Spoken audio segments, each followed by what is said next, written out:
Bienvenue sur le podcast de Bonheur Factory, des écoutes inspirantes qui accompagnent le changement des consciences.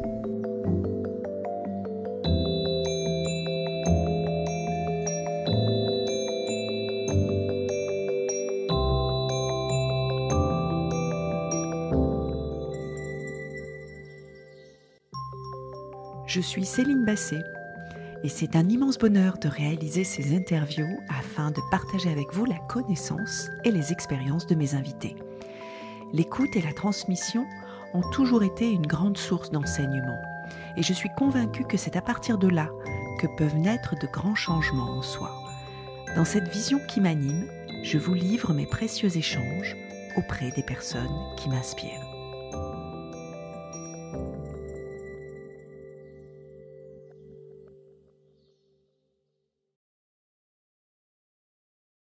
Cela faisait longtemps que je souhaitais faire un podcast sur le chamanisme.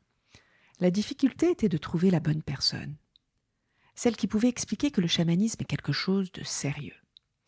Et c'est Cathy Royer qui s'est imposée comme une évidence. Cathy est une femme discrète, sensible, intuitive et instinctive.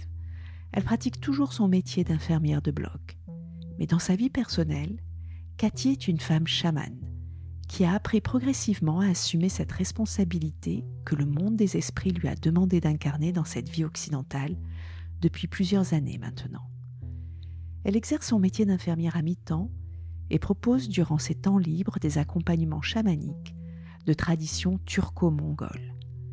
Ce choix lui permet également de rester en lien à la réalité de notre société occidentale et participe aussi à faire connaître cette approche de guérison qui remonte à la nuit des temps afin qu'elle soit intelligible et respectée. Elle vit dans le Var, à Fayence, sur les hauteurs de Cannes, entourée de nature avec son chien Tengri, un Akita Inu immense et tout blanc, qui incarne probablement l'esprit du loup à ses côtés.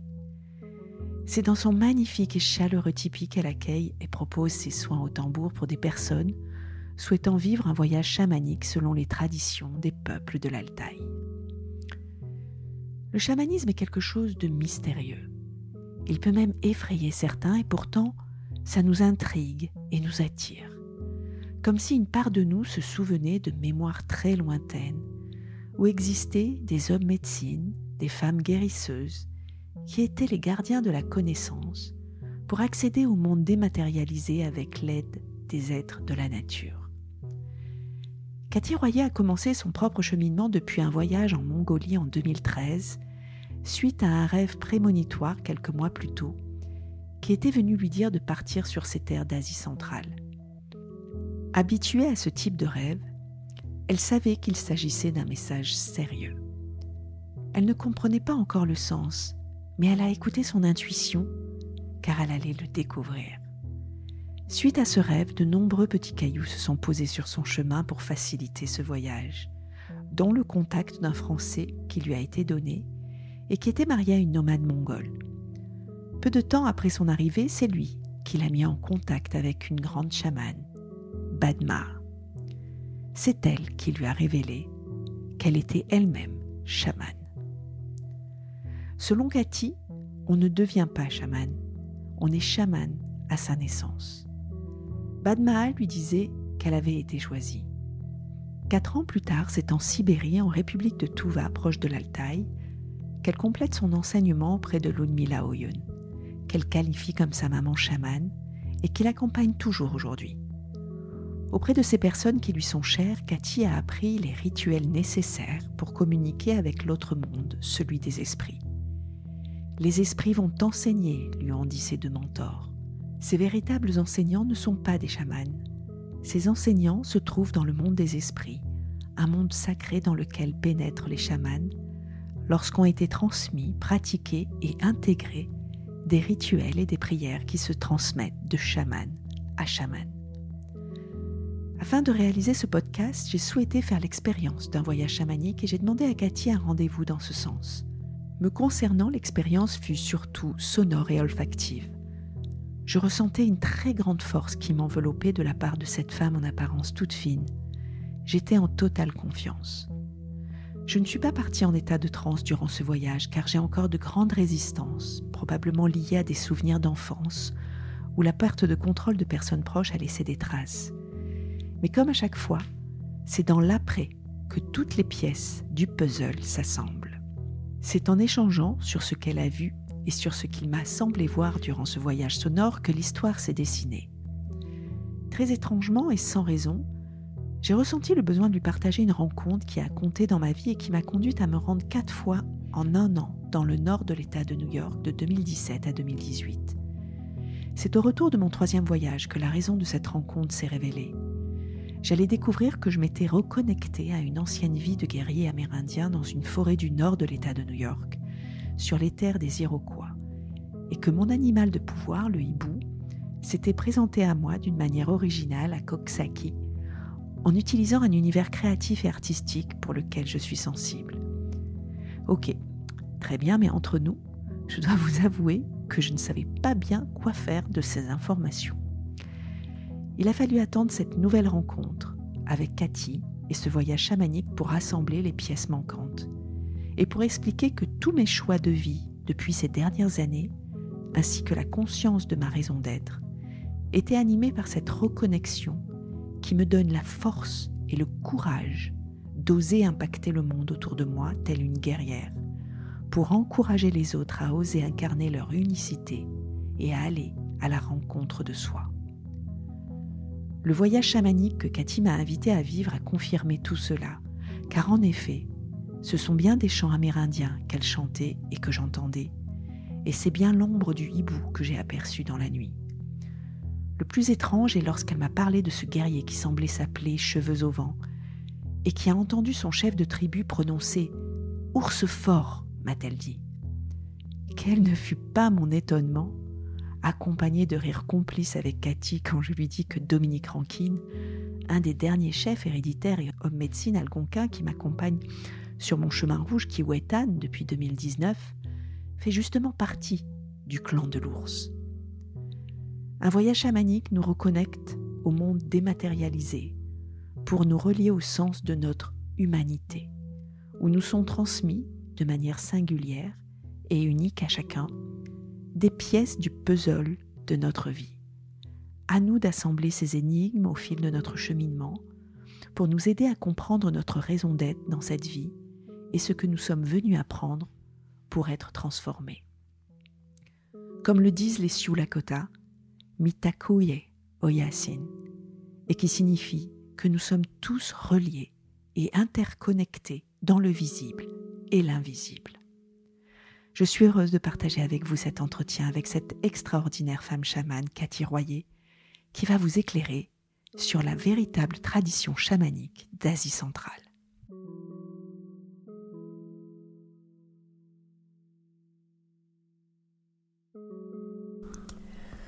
Bonjour Cathy. Bonjour Céline, bienvenue. Merci infiniment de m'accueillir ici dans ton lieu bien singulier. Nous sommes ici en fait installés dans un magnifique tipi dans lequel tu as installé un hôtel, beaucoup d'accessoires, d'instruments que tu utilises pour tes soins justement. Et tu le qualifies, j'imagine, comme un espace sacré, ce lieu. Oui, tout à fait. Mon temple. Voilà. Et tu prépares justement aussi ce lieu très soigneusement avant de recevoir les personnes que tu accompagnes en fait dans ce voyage. Oui. C'est un voyage, hein, en effet. Oui, c'est un voyage, une aventure. C'est ça. J'ai été d'ailleurs accueillie par ton magnifique chien Tendrick, qui est un Akita Inu de toute beauté, tout blanc, tel un loup, hein, qui t'accompagne aussi, qui est à tes côtés. Qui participe des fois. C'est ça. Alors tout ça, c'est vrai, ça pourrait paraître comme un décor un peu folklorique, mais je confirme que ce n'est pas du tout ce que je ressens. Il y règne une très belle énergie, douce, enveloppante, mystérieuse, dans laquelle on ressent que l'on peut vraiment s'abandonner à ce que tu proposes.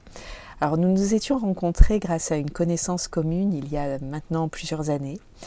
Et depuis, je suivais ton cheminement discret de femme chamane sur ton compte personnel Facebook, parce que tu n'en fais pas vraiment en cas, hein, tu es très discrète sur tout ça. Oui, sur Facebook, en fait, je n'exprime pas vraiment qui je suis. Mais je partage énormément des publications en lien avec la Mongolie et particulièrement la Sibérie orientale. Exactement. Voilà.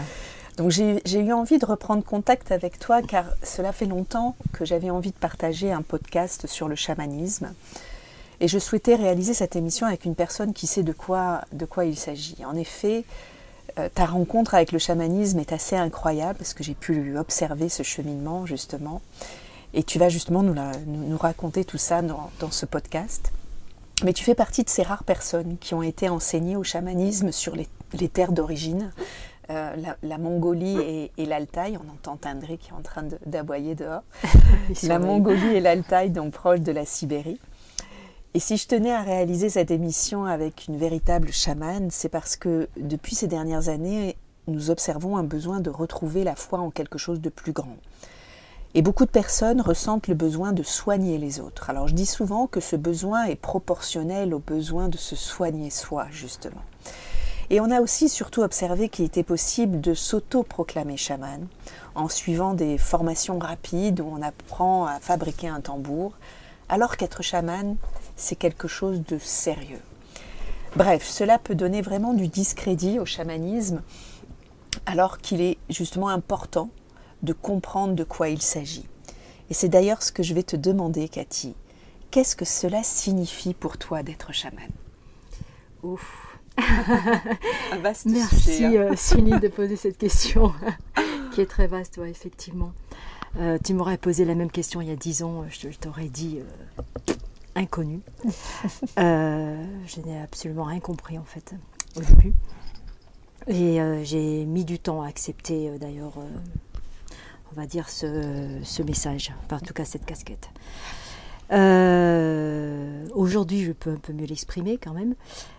Pour moi, chaman, en fait, c'est une personne qui a été choisie par le monde des esprits et qui est là pour transmettre. Et aussi ramener l'humain dans son propre équilibre et surtout ramener l'humain dans le monde du vivant afin qu'il puisse retrouver une harmonie. Et surtout en Occident. C'est peut-être pour cette raison que j'ai été aussi appelée, et oui. Si on peut dire ça, enfin en tout cas le prononcer comme ça, ou l'exprimer comme ça. Et donc le chaman, c'est vraiment, on va dire, un intermédiaire entre la dimension, cette réalité de cette matière que l'on peut voir, sentir, entendre avec nos sens, et on la voit de nos propres yeux, et aussi ce que j'appelle le monde à l'envers, qui peut être probablement le monde à l'endroit, à mon sens, mais bon, bref. Et qui est en fait tout un monde de vibrations et de dimensions immenses. Et voilà, un peu pour... Ouais. Merci pour cette explication. Alors tu dis justement accompagner, parce que tu accompagnes des personnes ici, tu proposes des soins en fait énergétiques, donc des voyages dans des états de conscience modifiés également en fait. Hein, donc, et tu dis que tu parles justement souvent d'accompagner les humains à trouver la paix, à résoudre même des fois des traumatismes à travers justement des soins énergétiques. Qu'est-ce que ça signifie exactement ? Alors, si je peux me permettre, Céline, je vais juste revenir sur l'état de conscience modifié. Oui. Moi, je vais les appeler les états de transe, parce qu'en mon sens, nous avons la conscience modifiée depuis notre naissance. D'accord. Donc, quand on parle de... Qu'est-ce que ça veut dire, ça, pour toi ? Pour moi, ça veut dire qu'en fait, nous sommes formatés. Nous vivons entourés de dogmes. Et du coup, on en perd la conscience pure. En tout cas, on s'éloigne de plus en plus et ça s'avère très, très vrai en Occident. On a perdu un peu tout le sens du vivant. Et donc, du coup, j'aime bien parler d'état de transe parce que pour moi, c'est revenir à l'origine, à la source, à la pureté de sa conscience qui est vivante, en fait, et avec laquelle on va peut-être pouvoir... communier avec aussi le vivant qui nous entoure et sur d'autres dimensions. Et donc, on va dire qu'il y a, si je peux dire, j'ai une spécificité, si je peux l'appeler ainsi. Au fur et à mesure de la pratique, je me suis aperçue que j'avais une faculté à rentrer dans les mémoires karmiques et transgénérationnelles. Alors, on va dire c'est là où je me trouve le plus à l'aise, ou en tout cas c'est là où les esprits m'ouvrent le chemin. Donc effectivement les gens ils viennent à ma rencontre pour identifier certains traumatismes dont ils ont perdu l'origine ou parce qu'ils ont des émotions très ancrées et qui vivent dans leur quotidien avec, ça peut être la colère, qui est quand même une émotion que l'on connaît tous très bien, mais qui du coup ils n'arrivent plus à s'en débarrasser en fait, à la dissiper tellement qu'elle est ancrée. Et forcément elle s'est ancrée au fur et à mesure de leur vie parce que forcément ils ont nourri cette colère, et il y a un point de départ. Et des fois, ce point de départ n'est pas forcément dans cette vie-là. Elle peut être aussi sur des générations d'avant, qui se transmet, ou peut-être même sur du karmique. Dans une ancienne vie. Dans une ancienne vie. Parce que, alors là, on se pose la question, est-ce que, effectivement, le karmique existe ? De toute façon, si on a la foi en la vie, si on a la foi en l'âme, forcément il y a du karmique, quoi. Donc voilà. Donc en fait j'ai une position à cet endroit-là, et au-delà de ça, j'aime accompagner les gens aussi. En tout cas, c'est surtout de transmettre. Alors j'ai un support, c'est cette tradition que j'appelle la tradition turco-mongole, qui est une tradition très ancienne, donc dont l'origine est altaï et altaïque. On va en parler après parce que tu vas nous raconter tout ton parcours. Et en tout cas, moi, je la ressens comme ça. Et en fait, il y a des personnes aussi qui veulent juste... ils ne viennent pas forcément me voir pour un traumatisme. Mais des fois, ils ne savent pas, en fait. Donc, dans une première intention, je les amène à se reconnecter à du vivant, tout simplement. Donc, je passe par la force sauvage. Est-ce que, justement, tu peux nous raconter comment cette destinée est venue à toi ? Parce que ton histoire est assez incroyable quand même. Merci Céline. Oui, pour l'avoir vécu, effectivement. Quand des fois j'y repense, je me dis, ah ouais, quand même. Bon, alors, déjà, pour commencer, j'avais une grand-mère paternelle médium. Et je pense que j'ai un héritage déjà transgénérationnel en Occident, je n'ai absolument aucune origine transgénérationnelle d'Asie centrale. Où tu as été, où j'ai été enseignée. Où j'ai été appelée, en fait. Alors, comment ça s'est passé ? Il y a un matin, il y a 11 ans de cela, je me suis réveillée et je n'avais ni image, j'avais juste une phrase avec beaucoup de force qui me demandait de partir en Mongolie. J'étais là en mode, mais c'est quoi cette histoire d'aller en Mongolie ? Je ne connaissais absolument rien de la Mongolie. Je pouvais la situer, mais voilà, ce serait d'une manière pas très précise. Et je me suis dit, mais c'est quoi cette histoire ? Il faut savoir qu'en fait, je venais de vivre une rupture affective, on va dire peut-être la plus douloureuse. En tout cas, je l'ai vécue d'une manière très douloureuse. Donc je me battais, j'avais passé des mois à ne plus dormir. Le sport était mon échappatoire. Je travaillais énormément à cette époque en tant qu'infirmière de bloc et assistante de chirurgien. Et je me suis dit, il faut savoir aussi que depuis l'enfance, je fais des rêves prémonitoires. Donc je sais très bien faire la différence, on va dire c'est des songes. Et que je sais que c'est pas anodin. Tu ressentais qu'il y avait une force particulière. Voilà, la manière dont je ressentais ce message, si tu veux, ça me faisait penser à des rêves prémonitoires que j'avais pu vivre précédemment et sur lequel j'ai écouté quand même, parce que j'ai toujours été très à l'écoute de mon intuition quand même. Et donc en fait, je me suis dit, pour l'année de mes 40 ans, c'était pratiquement 8 mois plus tard, je me suis dit, offre-toi ce voyage.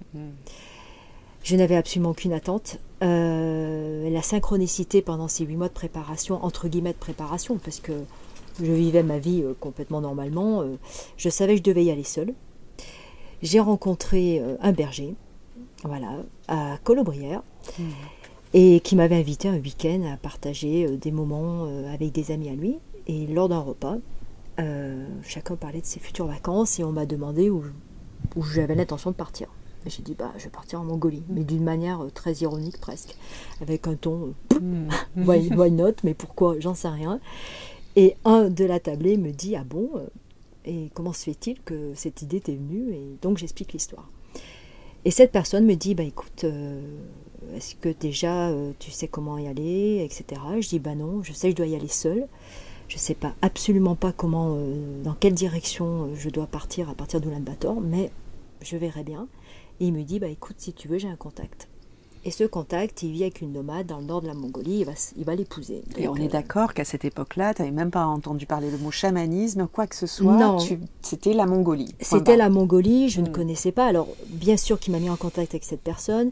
Évidemment qu'avant qu'on parte en voyage, qu'est-ce qu'on fait? On regarde sur Internet et on se renseigne quand même, se dire pourquoi la Mongolie. Donc forcément, je suis tombée sur des sujets en lien avec les chamans. Je me suis dit, mais c'est quoi des chamans? Ça parlait d'esprit. Je suis tombée aussi sur les livres de Corinne Sombrun, que j'ai tous lus avant de partir. Que nous avions d'ailleurs accueilli à une de nos conférences. Voilà, et je remercie Corinne, parce que j'ai aussi la possibilité de la rencontrer aussi plus tard, et surtout de rencontrer sa chamane quand je suis arrivée la première fois en Mongolie. Et donc voilà, et c'est comme ça que c'est parti, et le lien de cet homme qui est un Français qui vit là-bas, qui vivait dans le nord de la Mongolie, a pu me recevoir. Il m'a demandé juste, prends un billet d'avion, annonce mes dates. Il était assez ours quand même. J'ai pris le billet d'avion, et voilà, et j'ai atterri à Oulan-Bator. Il avait fait en sorte qu'un Mongol qui parlait très bien le français puisse m'accompagner les 2 premiers jours à Oulan-Bator, pour me mettre ensuite dans un avion et départ sur le lac d'Ovskol. D'accord. Et l'histoire a commencé là-haut. Et donc, qu'est-ce qui s'est passé quand tu es arrivée sur ce lac? Alors, qu'est-ce qui s'est passé? Déjà, j'ai rencontré Nicolas, voilà, qui m'a pris un peu en charge, on va dire. Un pays totalement inconnu, tu n'étais jamais allée en Asie? Non, voilà. Complètement inconnu. Le soir de mon arrivée au lac, j'ai rencontré une Ketouya, qui est la chamane qui a accompagné Corinne Sombrun. On a fait une cérémonie dans son tipi. Elle m'a dit des choses étonnantes. Pour moi, c'était étonnant à ce moment-là. Elle me disait que je faisais des rêves prémonitoires et que j'étais pas là par hasard. Mais elle s'est tue, elle n'en a pas dit plus. Et après, j'ai passé beaucoup de temps avec la belle famille de Nicolas. Voilà, sur la tradition, comment ils vivaient. Faut dire que j'ai toujours été très attirée par ce que j'appelle les peuples nomades et les peuples premiers. Et en fait, à un moment donné, Nicolas m'a proposé de rencontrer Batmaa. Batmaa est une chamane qui fait partie de la fédération chamanique reconnue par le gouvernement. Oui, parce que là-bas, tu peux préciser qu'en Mongolie, c'est reconnu. C'est reconnu. Hein. Alors, comme une médecine, comme quoi en fait? Comme une médecine, mais au-delà de la médecine, ça fait vraiment partie de leur culture. C'est-à-dire qu'on tombe malade, on peut se faire soigner par une thérapie complètement occidentale, mais il en va de soi qu'on va toujours consulter un chaman, parce que la maladie est toujours en lien avec un problème émotionnel ou qu'on a dérangé le monde des esprits, ce qu'ils appellent le monde des esprits, qu'on n'a pas forcément écouté. Et donc, du coup, il faut réparer. C'est extraordinaire quand même de savoir que ça se passe comme ça, quoi, dans certains pays, alors qu'on s'est totalement coupé de cette évidence aussi ici.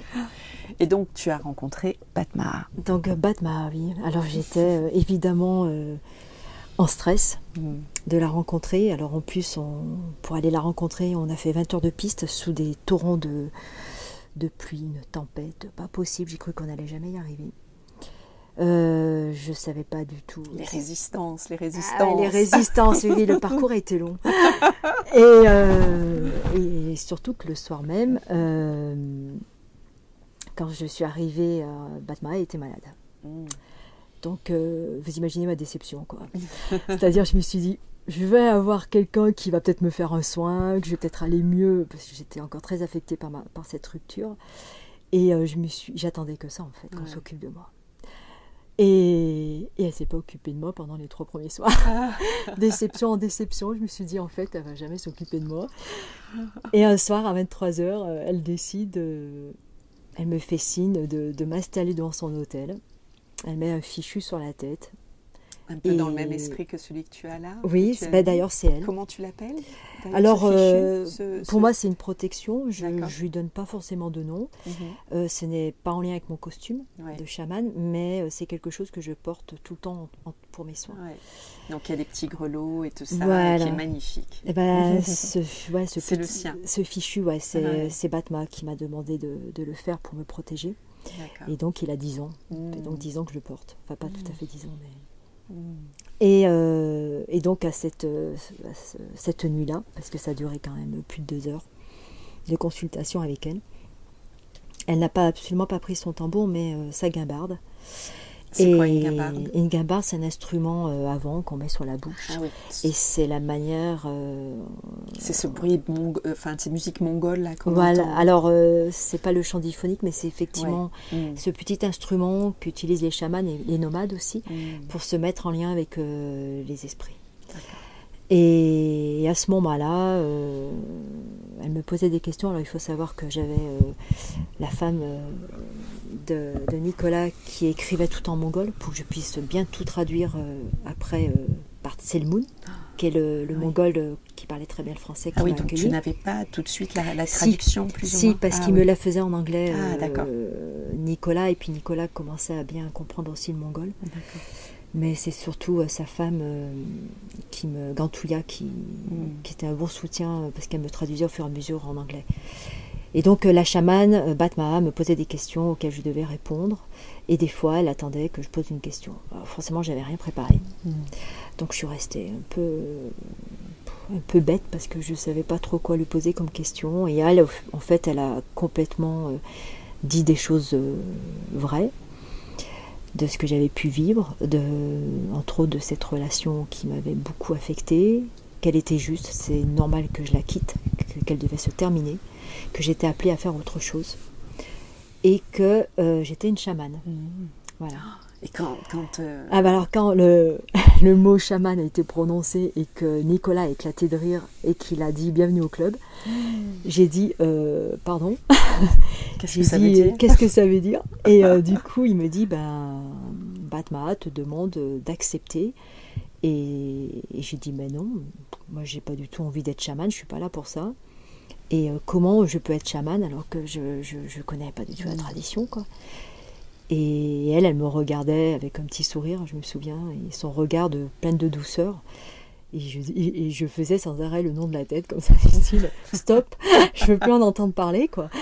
Et elle me faisait des grands oui avec la tête en disant mais t'as pas le choix. Et le mot t'as pas le choix, ça m'a presque fait peur parce qu'à un moment elle me dit mais si tu continues à refuser, parce que c'est pas la première fois que tu fermes des portes, tu vas tomber malade. Et là, je me suis dit, mais c'est quoi ça y est, on va commencer à me mettre des choses sur moi, alors que j'étais quand même pas venue là pour ça, quoi. Oui, tu étais venue pour libérer des choses, en fait, pour te soigner. En fait, je ne savais pas pourquoi j'étais venue, mais après, forcément, des choses se sont dessinées pendant le voyage et j'ai accepté de rencontrer Batma parce que je me suis dit, elle va me faire du bien. Je fermais pas les portes à ce genre de choses. J'avais quand même une certaine fois des thérapies holistiques, l'acupuncture, tout ça, j'avais eu accès. Donc, je me suis dit, on va voir ce qu'elle va me proposer. Bon, c'est complètement différent de ce qu'on peut s'imaginer. Hein. J'ai rien compris d'ailleurs. Elle m'a fait des choses. Bref. Et voilà, ça a commencé comme ça, l'histoire. Magnifique. Et donc, tu disais que c'était pas simple justement d'accepter cette révélation et de l'appliquer à ta vie. Et qu'est-ce qu'elle t'a dit exactement? Qu'est-ce qu'il fallait que tu fasses? Quel était l'enjeu et qu'est-ce qu'elle t'a proposé de faire? Alors, elle m'a pris par la main le lendemain et on a fait le marché chamanique. Et là, je devais... C'est quoi le marché chamanique? Alors, le marché chamanique, c'est là où tu trouves tout ce dont tu as besoin en tant que chaman. Ah, c'est la rue, comment ça s'appelle, dans Harry Potter. Voilà, c'est exactement la même chose, sauf que tu le trouves dans plein de villes en Mongolie. Et à Ulaanbaatar, c'est très grand. Hein. Oui. Et tu peux trouver de tout, évidemment. Et donc, elle m'a guidée parce qu'il fallait que j'achète ce fichu que tu vois sur ma tête, qu'il fallait que je choisisse le nombre de grelots. Donc, j'en ai choisi 9, d'une manière complètement spontanée et intuitive. Et après, elle m'avait demandé de faire un hôtel. Il faut savoir que dans la petite histoire, c'était une période de ma vie où je vivais à Cannes, une ville où je m'y sentais pas forcément bien, mais qui m'a amenée à vivre à Cannes. J'avais pas trop le choix en fait. Et je me suis dit, je vivais dans un appartement. Donc elle me demandait de faire un hôtel et de faire des offrandes et de les jeter ensuite et de les rendre à la terre. Donc je me suis dit, ça va être quand même compliqué dans un appartement parce que si je jette le lait ou les offrandes, les gens qui vont passer dessous, ça va être pas simple. Donc c'était un grand dilemme. Hein. En rentrant, ça a été un sacré dilemme. Et puis j'y suis allée quand même. J'ai dit de toute façon, j'ai rien à perdre. Et donc j'ai appliqué un peu tout ce qu'elle m'a demandé de faire. À des dates précises, j'avais aussi des choses à faire et des rituels. Mais on va dire que c'était très succinct. J'avais un mode, elle m'a révélé, mais pas enseigné. Voilà. Oui, elle te donnait des... Voilà. Elle m'a dit de laisser faire les choses, tout simplement, et de l'accepter surtout. Donc ça, c'était la première initiation, c'était d'accepter. Et accepter, c'est pas en 2 mois qu'on accepte. Ça peut prendre plusieurs années. Et donc ça a duré combien de temps? Parce qu'ensuite, tu es partie, il s'est passé autre chose, où tu as été emmenée... donc, tu es revenu plusieurs fois en Mongolie déjà? Alors oui, j'y suis allée, mais après mon départ pour la Sibérie. Donc après 2017. Donc parce que tu es partie après en Sibérie. Et là, qu'est-ce qui a fait que tu as été appelée en Sibérie? Alors, entre la Mongolie et la Sibérie, il s'est passé presque 4 ans. Sur ces 4 années, il s'est passé énormément de choses. Il faut savoir aussi que la Mongolie est venue à moi pendant 2 hivers. Pour, en fait, on va dire, ancrer le lien entre moi et Batma. Donc ça s'est passé par Nicolas, qui lui fait partie pleinement de la fédération chamanique qui a été reconnue quand même par le gouvernement, et fait partie de cette fédération chamanique dont Batma appartient. Donc Nicolas est venu 2 hivers, il m'a mis un peu un coup de pied au cul en 2015, si je peux m'exprimer ainsi, parce que c'était un peu ça, en disant que à cette époque je m'étais enfin procuré un tambour, donc il me l'a consacré et qu'il fallait absolument que je me lance, chose que j'étais incapable de faire à ce moment-là. Mais par contre j'ai vécu plein d'enseignements. C'est-à-dire qu'à chaque fois que je demandais à Nicolas comment je vais recevoir les enseignements, quoi, à chaque fois la réponse des chamans était « les esprits vont t'enseigner ». Et donc forcément, jusqu'à mon départ en Sibérie, qui est en 2017, j'ai reçu énormément d'enseignements par les rêves. Nicolas m'avait mis en contact avec une personne qui m'a fait vivre des états de transe. Lui, il tapait le tambour, il avait été aussi en Mongolie. Mais il n'était pas prononcé du tout chaman, mais par contre, il me faisait partir dans ces états-là par des sons. Du coup, il y a eu plein de choses qui sont passées à ces moments-là, et j'ai pu comprendre ce que ça voulait dire esprit. D'accord.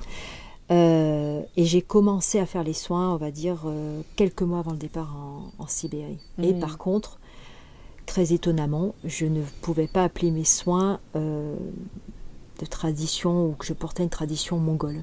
À chaque fois que je pensais à ça, j'avais un mot qui me venait, c'était la lumière chamanique des peuples de l'Altaï. Oui, parce que c'est vrai que c'est important peut-être de préciser que le chamanisme vient vraiment de cette région, l'origine du mot. En fait, alors l'origine du mot chaman, non, ça vient de Manchu Tunguz. Je t'expliquerai un peu plus tard. Mais toujours la Sibérie. En fait. Alors, c'est la Sibérie orientale, particulièrement. Et l'Altaï, parce qu'en fait, on va dire qu'il y a plus de 2000 ans, il y avait les peuples scythiens de l'Altaï. On en retrouve des vestiges dans toute l'Asie centrale. J'ai eu l'occasion de partir avec le directeur de mission d'anthropologie de Monaco qui m'a invité en anthropologie, en archéologie, et dont on trouve des pierres à serre qu'on appelle, et c'est complètement une lecture animiste. D'accord? Donc tu retrouves le monde d'en bas, le monde intermédiaire, le monde d'en haut, et c'est tout le monde des esprits. D'accord. Et en fait, on dit que ces Scythiens de l'Altaï sont les ancêtres des peuples mongols et turco-mongols. Il faut savoir que la Sibérie orientale, les autochtones, ce sont des turco-mongols. D'accord. Et les Mongols sont mongols, mais si tu veux, tu as là aussi l'invasion turque qui est venue en Sibérie orientale, dont la cosmogonie est assez proche. D'accord. Voilà. Okay. Et donc, tu as été appelée. Et j'ai été appelée, j'ai senti qu'il fallait que j'y aille. Et la rencontre s'est faite par un monsieur que j'aime beaucoup, Pierre, qui avait déjà ouvert les portes en République de Touva il y a 10 ans en arrière, qui a plus de 60 ans, mais il doit avoir 70 ans. Et par synchronicité, j'ai eu son contact. Je l'ai appelé et je suis partie avec lui, un petit groupe. J'ai eu la chance parce que c'était un petit groupe d'intimes. Et là, j'ai rencontré Lunmila. Et ta maman chamane. Que j'appelais ma maman chamane parce qu'elle m'a beaucoup accompagnée et beaucoup enseignée sur les rituels, parce que l'enseignement qu'on a des chamans, de chaman à chaman, se passe à travers les rituels et les prières. Mais absolument pas sur l'enseignement pur des esprits. Ça ne s'enseigne pas. C'est à force de pratique. C'est les esprits qui t'enseignent, en fait. C'est les esprits, à force de pratique. Plus tu vas rentrer dans les états de transe, et plus tu vas te permettre d'aller accompagner quelqu'un, franchir le pas, plus tu vas recevoir des enseignements, parce qu'en fait, clairement, il y a des fois, ça résonne totalement avec des mémoires avec toi aussi, quand tu es en soin. Donc, tu avances aussi. C'est-à-dire qu'il y a des fois, tu te prends des bonnes ramassées, quoi, les soirs. Où ça te remet dans des états... Enfin, en tout cas, moi, ça m'a mis dans des états émotionnels, des fois compliqués, parce que j'avais des résonances très proches de certaines personnes qui venaient me voir. Mais c'était aussi mon chemin, mon initiation. Et comme je l'ai fait, pas complètement comme à Corinne Sombrin, moi j'avais une enfant de 5 ans à cette époque. Je ne pouvais pas me permettre de passer 3 mois, sinon je l'aurais fait, clairement. Donc je l'ai vécu d'une manière un peu... mais pas seule. J'étais très bien accompagnée. Mais ne serait-ce quand même que j'ai dû avoir le courage. Et une fois que j'ai accepté, et je me suis permise, parce que c'est ça, c'était à quel moment j'allais me permettre. Parce que c'est pas évident. Il faut aussi se dire d'être assez forte en soi et alignée. Tu peux pas te permettre d'accompagner des gens dans ce subtil si t'as pas réglé tes problèmes déjà. Donc ça prend du temps en fait. Mais au retour de Sibérie, tout s'est vraiment posé. C'est-à-dire que c'était complètement OK à l'intérieur de moi. Je n'ai pas rencontré que Lunmila pendant ce voyage. J'ai rencontré 4 chamans. Anicia, qui a été porteuse de messages très importants me concernant, sur une mémoire karmique que je portais de l'Altaï, en fait, d'une très vieille grand-mère. Oui, aussi sur des parents, aussi. Il y a un village de naissance en taïga. C'est quelque chose qui a complètement résonné à l'intérieur de moi et que j'ai pu vivre aussi en état de transe. Faut savoir que les états de transe, quand on est appelé vraiment, on peut les vivre d'une manière très intense. Des fois, ça déménage, quoi. Oui, j'imagine. Ça déménage. Donc, avec Lunmila, tu as appris, tu as réalisé aussi un habit, parce que je crois savoir que les chamans doivent créer eux-mêmes leurs habits, ou c'est d'autres personnes qui le créent? Alors, ça dépend. En Mongolie, ça peut être, on va dire, la personne qui a fait le choix de t'accompagner, qui peut le faire pour toi. D'accord. En Sibérie, en tout cas sur les terres où j'étais, c'était de manière différente. C'était vraiment... Lunmila m'a vraiment poussée à le faire, ce costume. Figure-toi que j'ai mis un temps Alors, c'est un temps à me décider. Ça aussi, parce que c'est comme le mot chaman, j'ai mis un temps à l'accepter. Mais qu'on m'appelle chaman. Hein. Parce que pour moi, le chaman, ça veut... Oui, chaman en Occident, ça veut un côté... Ça veut... qui était folklorique oui, pour voilà. toi. C'est pas là où... Enfin, je veux dire, ça a perdu un peu de sens avec tout ce qui se passe dans une forme un peu New Age, mais qui a aussi sa place. Hein. Si tout a sa place de toute façon. Et donc, pour revenir au costume, c'est au retour de Sibérie, je crois, 2 mois plus tard, je me rappelle plus exactement. Il y a un matin, pareil, je me suis réveillée. Et j'avais tout en fait, j'avais tout chez moi pour faire cette coiffe. Et je l'ai fait en 24 heures. Ah oui. Ça s'est fait d'une manière spontanée, évidente. Voilà, j'ai fait ma coiffe avec, j'avais une aile de Milan qui m'avait été donnée par une chamane, j'avais mes plumes d'aigle. Enfin voilà, j'ai fait ma coiffe de chamane et mon costume, je l'ai fait 1 an plus tard. Et c'est pareil, je l'ai fait en 48 heures. J'avais un vieux manteau en peau avec un col en renard. Et j'ai pris cette base et j'ai dit, allez, on y va. Parce qu'il fallait que ça soit de la peau, en fait. En tout cas, en Sibérie. Et je l'ai fait spontanément. Alors, forcément, de mes voyages, j'avais ramené des choses. J'avais quand même anticipé en me disant des choses qui m'ont appelé. Et la seule chose que j'avais préparée très rapidement, c'était mes érènes. C'était mes érènes. Ah oui, c'est ce que tu m'as montré tout à l'heure. Voilà. Oui. Tu peux en parler pour que nos auditeurs comprennent ce que c'est. Une érène, en fait... On dirait que des tresses, en fait. Hein, ça ressemble à quelque chose où il y a plusieurs tresses qui sont nouées les unes aux autres. Que l'on tient dans la main. Ouais. Et donc, j'ai une griffe d'ours, j'ai une patte de loup, j'ai un cerf d'aigle. Tout ça, c'est de la force sauvage.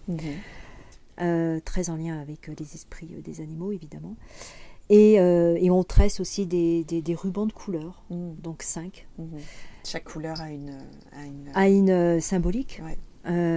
Qui rappelle les couleurs du bouddhisme tibétain aussi, d'ailleurs. Et puis, on doit confectionner ça. Voilà, et on le fait avec... c'est aussi pour matérialiser et rendre vivant dans la matière on va dire, le monde des esprits avec lesquels tu es relié, quoi. Voilà. Et aussi, il y a beaucoup de présence de bleu, parce que le bleu, c'est le monde céleste, et le blanc, c'est la terre-mère. Donc, il y a aussi la représentation de tout le vivant qui nous entoure. C'est intéressant parce que la terre-mère pour la Sibérie, ça peut s'expliquer, puisque c'est la couleur blanche de la neige, j'imagine, ou du froid, non en fait. Alors là, le blanc, c'est aussi... Sur des traditions amérindiennes, on va avoir du marron ou des choses comme ça, c'est marrant. C'est le blanc. Et d'ailleurs, l'offrande principale, c'est le lait. Ah oui. Pourquoi ? Parce que le lait, même dans les animaux, on est nourri par le lait. La mère, c'est la transmission du vivant au vivant, et c'est la nourriture. Ah oui, complètement. Oui, la terre-maman. Et voilà. Très bien. Alors justement, comme on parle de tous ces instruments, est-ce que tu peux nous raconter comment ça se passe, un soin chamanique ? Alors, pour le dire avec mes auditeurs, c'est vrai que j'ai voulu partager cette expérience avant notre podcast, qui a été une extraordinaire expérience. C'était un véritable voyage. Moi, personnellement, je n'ai pas vécu un état de transe, mais c'est après, parce que j'ai compris que moi c'est souvent le après qui se passe, où j'ai ressenti beaucoup de choses, on a beaucoup discuté après, c'était magique. J'avais le sentiment d'être reconnectée à quelque chose aussi de très lointain, c'était assez dingue. Alors comment ça se passe ? Est-ce que tu veux que je te parle de comment je procède aux soins, enfin en tout cas ma ritualisation, parce que je le ritualise. Oui, tout à fait, ça c'est très important. Ouais. Alors, qui est propre à moi. Donc déjà dans un premier temps, je vais purifier mon tambour, je vais purifier mes érènes, je vais me purifier, je t'ai purifié aussi. Avec une herbe particulière ? C'est avec le genévrier, d'accord, qui est cueilli là-bas. Donc je l'ai en poudre, mais je l'ai aussi en branche. Donc on va dire qu'elle est la plante purificatrice, comme on peut utiliser la sauge. Voilà. Et ensuite, devant mon hôtel, je me place avec la guimbarde. La guimbarde est pour moi le moment de prière. J'appelle pour moi la guimbarde, c'est le moment de prière où j'ouvre dans ces dimensions-là. Je remercie le Père Ciel, comme je pourrais remercier la Terre-Mère. Donc le Père Ciel, on l'appelle le Père Tengri, dans la langue altaïque. Je fais appel aux esprits, je fais appel aux ancêtres, je fais appel à mes guides aussi, qui me sont propres.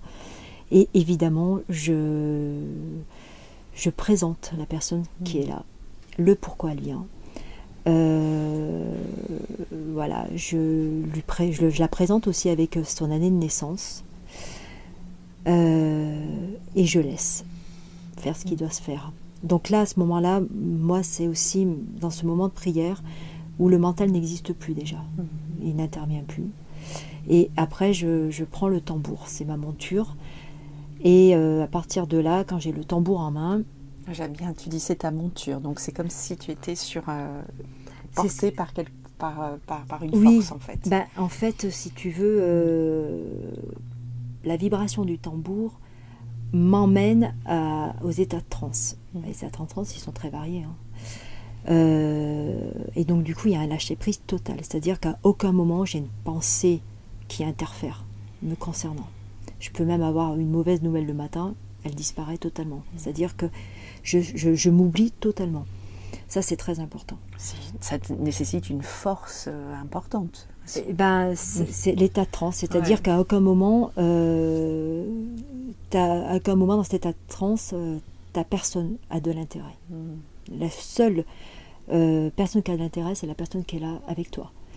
Et c'est pas... donc, aimer raconter des fois son histoire, mais c'est surtout ses émotions. On me parle de ses traumatismes, on me parle de ses émotions en fonction de son intention, de pourquoi elle vient. Je vais pas être là à... Je vais être peut-être brute, mais je m'en fous de son histoire, en fait. Ce qui m'intéresse, c'est le pourquoi elle est là. Et à partir de là, je rentre dans des dimensions. Et alors, comment se passent ces ouvertures à ces dimensions? Je suis accompagnée par des esprits. Ces esprits ont une vibration. Faut savoir que dans la pensée chamanique, c'est la force sauvage, donc c'est-à-dire l'animal, l'esprit animal, qui est libre, qui n'est pas domestiqué, qui va nous permettre en fait de nous ouvrir dans ces dimensions-là, parce qu'en fait c'est l'homme et l'alter ego, en fait, si tu veux, de l'animal.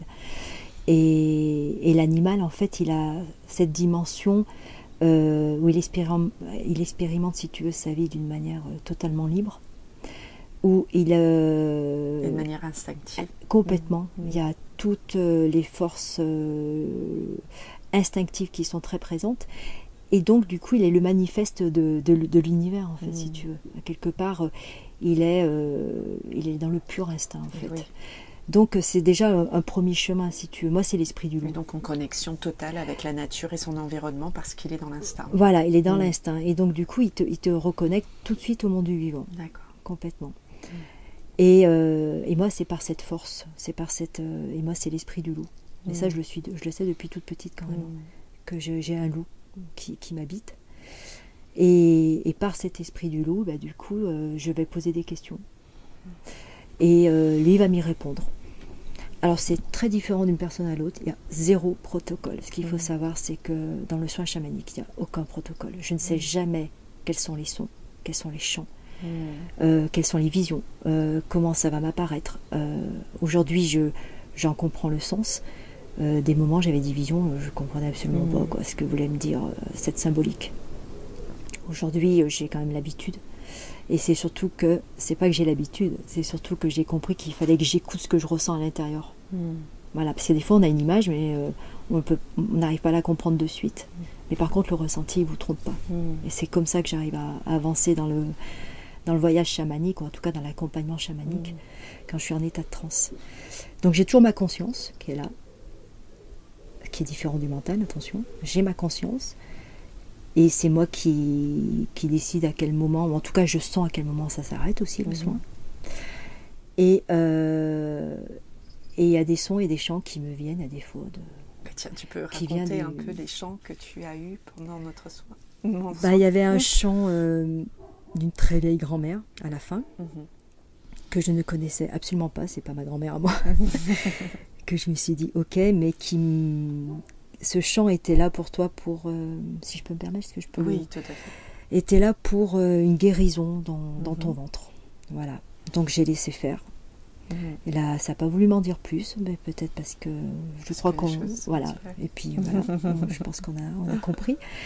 Et il y avait aussi d'autres chants qui étaient très importants pour toi, entre autres un chant d'homme amérindien. Et qui m'a permis d'ouvrir sur un karmique pour toi, quoi. Voilà. Et en fait, voilà, je pense que ces sons et ces chants, ils sont là pour réparer une dissonance ou pour retrouver une harmonie perdue, en fait. C'est des sons célestes d'une certaine manière aussi, enfin qui peuvent nous connecter avec le céleste. Alors oui, alors là, cependant, comme on était parti, tu sais, dans une aventure de la force sauvage, le céleste n'était pas très présent, mais il y a des fois, quand je suis en soins, j'ai quand même des sons très célestes, donc c'est plus cristallin. Là, tu vois, c'était des voix très rauques. Et puis presque la grand-mère, je pense que si on n'était pas dans ces états-là, ça nous casserait les oreilles, quoi, tu vois. À mon avis, on ferait mal au tympan. Et en soins, oui, je peux être connectée à des énergies christiques, si je peux me permettre de le dire. Et là, je peux avoir des vibrations très cristallines qui peuvent venir. Mais comme je te dis, à aucun moment, en fait, quand les gens ils m'appellent ou qu'ils m'écrivent, je ne demande pas la raison pour laquelle ils viennent. Ouais, j'aime bien le savoir dans l'instant T. Et même s'il y a des fois, ça m'est arrivé, mais rarement, de dire c'est pas dans mes cordes. Ou en tout cas, je peux les orienter, d'aller peut-être voir une autre personne. C'est pas un problème en fait, parce qu'il y a toujours un partage et tout est juste, et c'est toujours très bien reçu d'ailleurs, et c'est aussi en toute humilité, parce que de toute façon il faut rester humble, et j'ai des capacités à être, mais j'ai pas toutes les capacités à être, et des fois je suis pas forcément cette personne qui doit intervenir pour parce que des fois il y a des gens parce que des fois les gens ils forcent un peu à certains endroits. Ça a été un peu des fois j'ai forcé, j'ai dit ok, et en fait je me suis aperçue c'était pas forcément juste. Non, parce que par exemple tout ce qui est en lien avec on va dire des entités noires ou des magies noires, je n'interviens pas. Je les envoie chez des pères exorcistes que je connais. C'est pas, ça fait pas partie de ma force. Et j'aime pas non plus, par exemple, parler de pouvoir ou de puissance. J'aime bien parler de force. Parce que je pense que c'est vraiment en fonction de ton être, de ton histoire et tout ça, et de ce qui t'entoure aussi, évidemment. Bien sûr. Parce que il n'y a pas de hasard au fait que j'ai été appelée dans cette tradition-là. Moi, je connais la raison, l'origine, et voilà. J'aimerais bien, si c'est possible, que nous puissions offrir une petite parenthèse justement avec tes instruments à nos auditeurs, si tu es d'accord. Ça serait vraiment formidable qu'ils aient ce petit moment qui sera comme une petite méditation musicale. Donc voilà. Oui, bien sûr, avec plaisir de partager un moment, Céline, avec les auditeurs.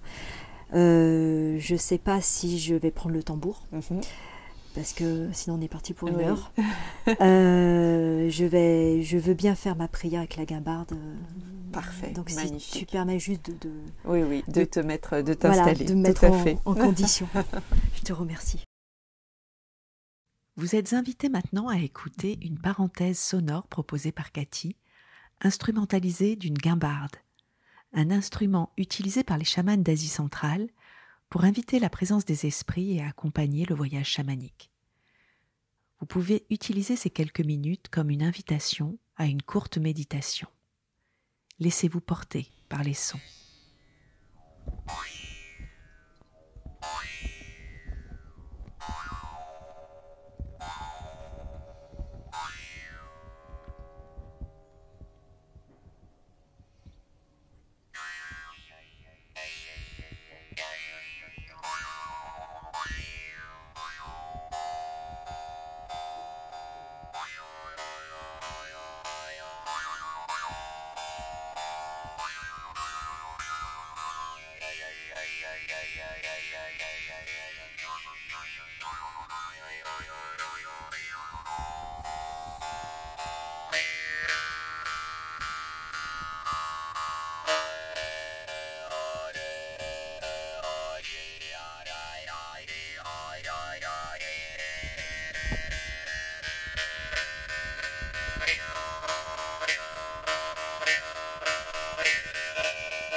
Merci Cathy pour ce moment extraordinaire. C'était magique. Merci beaucoup. Merci à vous. Je rappelle donc à nos auditeurs que nous donnerons tes coordonnées pour les personnes qui seraient intéressées de venir à ta rencontre. Et donc voilà, tout sera indiqué dans les textes de notre podcast. Merci infiniment pour ton accueil, Cathy, et voilà, pour toutes ces explications sur être chamane, ce que cela signifie.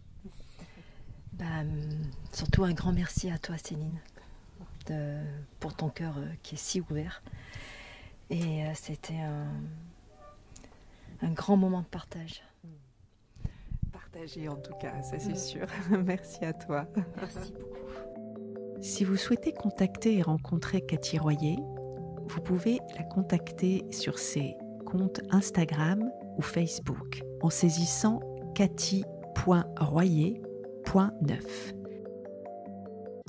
L'association Be Bonheur Factory est un créateur de moments optimistes et inspirants par le partage de la connaissance et des expériences. Nous essaimons nos messages sous différentes formes, conférences, café des éclaireurs, chaîne YouTube et podcast. Vous pouvez nous suivre sur notre site et nos réseaux sociaux en saisissant simplement Bonheur Factory. N'hésitez pas à partager cette émission et nous laisser un j'aime.